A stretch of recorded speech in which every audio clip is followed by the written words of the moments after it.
こんにちは、ペンタロウです。ジャパンモビリティショーに行ってきたので、バイク関連に絞って気になったものを紹介していきます。まずは川崎ブース。前面に Z900RS の SE とカフェが展示されていて、こちらは2月発売予定ということになっています。あまり値段が上がっていないですね。買い控えの皆さんおめでとうございます。ホンダのおかげでしょうね。ありがとうホンダ。スタンダードモデルが152万9000円となっていて、こちらは4万4000円アップですね。カフェが154万円で2万2000円アップ。SE が183万7000円で、こちらは13万2000円のアップです。スタンダードはですね、ブラックボールエディションという風なものになっていて、正式リリースはこのブラックだけになってますね、現状。色が欲しい人は SE 買ってくださいということになるのか、スタンダードもブラックエディションと別の色を設定してくるのか、正式にはまだその辺は出てないんですけれども、 SE の方はですね、値段がかなり上がっていまして、多分本来スタンダードもこれくらい上げたかったんでしょうね。 SE の方にはドラレコと USB が追加されています。それくらいですね。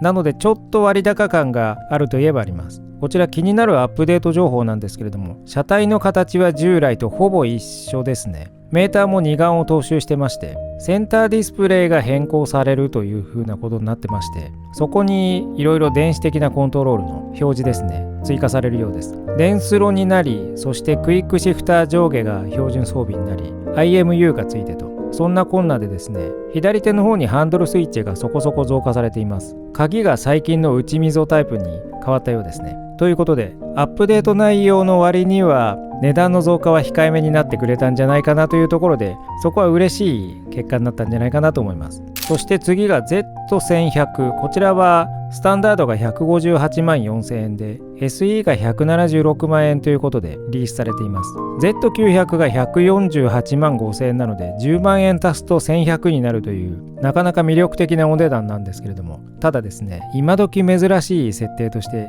ETC は標準装備しておりません、アクセサリー設定もございませんという風になっておりまして、ということなので、汎用品を適当に配線して付けてくださいという、そんなモデルですね。正直オプション設定しても純正オプション高いので、高すぎて誰もつけないだろうということで、オプション設定やめたということなんですかね。今回はこの Z1100 と Z900RS が前面に展示されています。他の川崎は W800 が最近ですね、色が変わって税込み6万6000円値上げしたんですけれども、この色替えバージョンが展示されています。壇上ではグレーの部分が意外にのっぺりして見えました。あとはこの仲間で W230、 こちらも色が変わって2万2000円値上げなんですけれども、2色のうち赤色の方が展示されています。フェンダーがメッキになるとイメージちょっと違いますね。これはこれで華やかでなかなかいい感じだと思います。そしてメインステージ横にビモーターが2台ほど置いてありまして、 KB998 も700万円のバイクなんですけれども、こちらも置いてありまして、発売が延期されてその後情報がないんですけれども、発売日は未定のままでしょうか。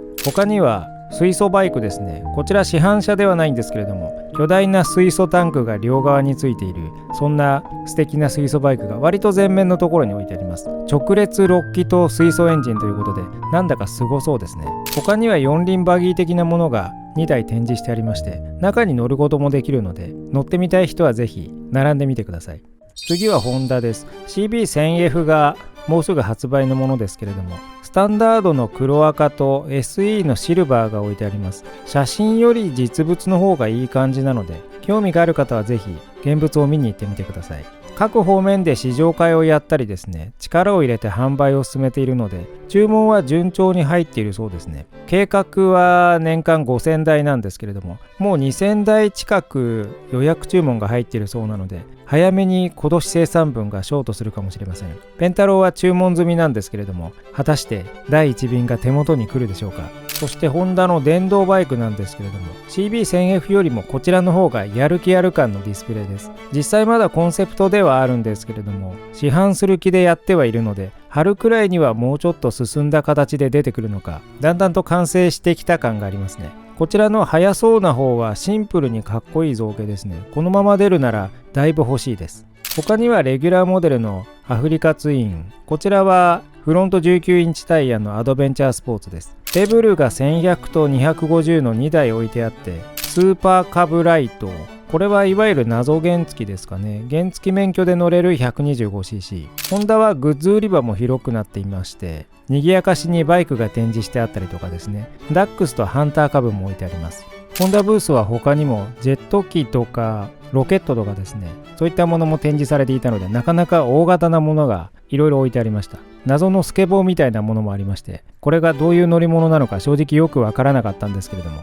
マリン系のものもありますね。ということで、車、バイクから飛行機まで多岐にわたっているホンダブースでした。スズキはバイクでは 8T がフロントにあります。 TT と並んで手前とステージと両方にあるので、なかなか見やすくなっています。この 8T なんですけれども、 8R のキャリアが付け替えられるなら差し替えてもいいかなと思ったりはするんですけれども、まあ 8R のままでいいでしょう。それから E バンバン、過去にあったバンバンをイメージした電動モデルです。こちらは市販予定品ではないんですけれども、 E アドレスという 125cc クラス想定の電動スクーターもあって、こちらは市販するつもりで進めているそうです。バンバンは E アドレスの派生品なので、 E アドレス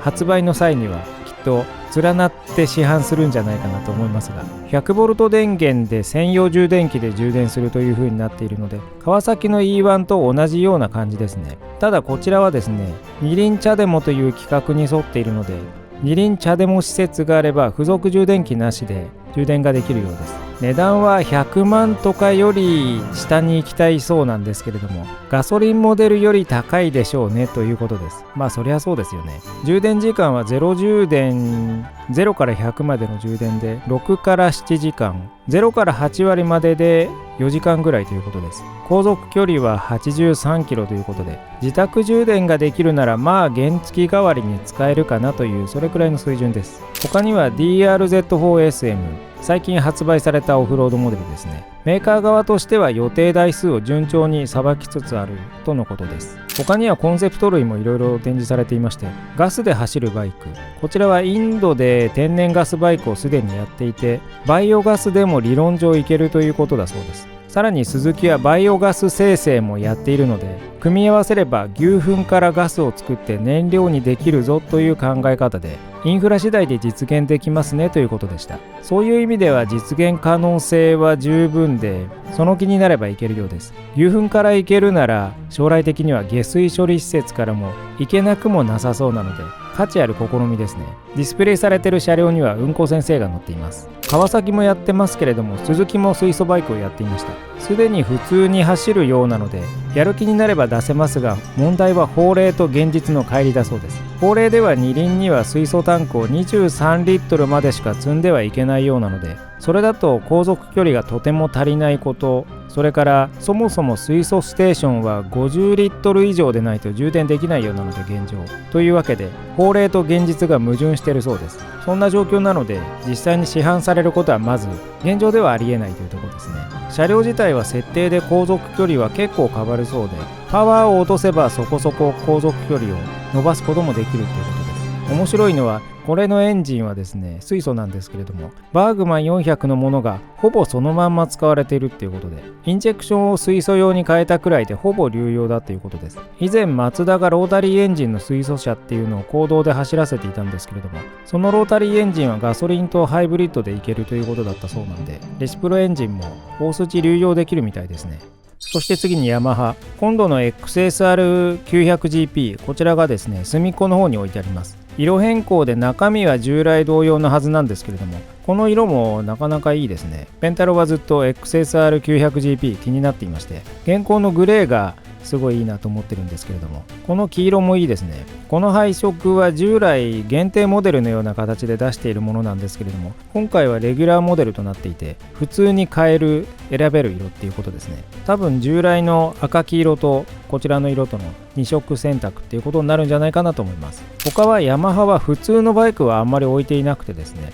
車椅子とか自転車などそういったものがクローズアップされています。後ろの方にプラグインハイブリッドのバイクとかですね、電動バイクっていうものも含めて3台置いてあるんですけれども、プラグインハイブリッド車は MT-09 をベースに電気系を増設したという、そんなような作りですね。どれも聞いた雰囲気では将来的にも市販はしなさそうな空気感でした。あくまで社内実験のようなテンションみたいですね。実現可能性どれぐらいですかみたいなことを聞いたんですけれども、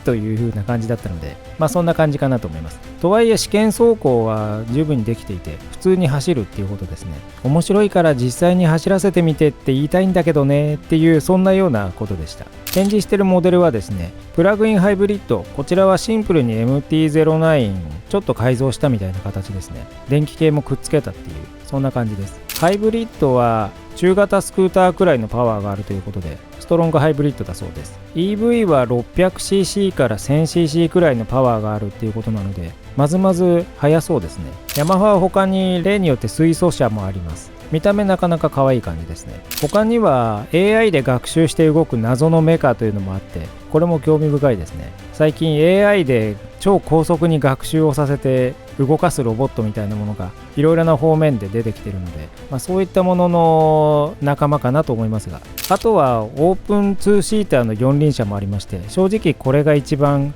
欲しいというところです。BMW は四輪メインでバイクはほとんどないんですけれども、 M1000WR が置いてあります。またがれるようにもなっているので、よかったらハード前傾を楽しんでみてください。他には電動の CE02 も置いてあります。これは前に試乗したくて探した時にまだ試乗車が出回っていなかった頃だったので、そのままなんとなく乗っていないんですけれども、今はそこそこ試乗車があると思います。高速に乗れるタイプなので、首都高などに乗りたい都心部でも使いやすいかもしれません。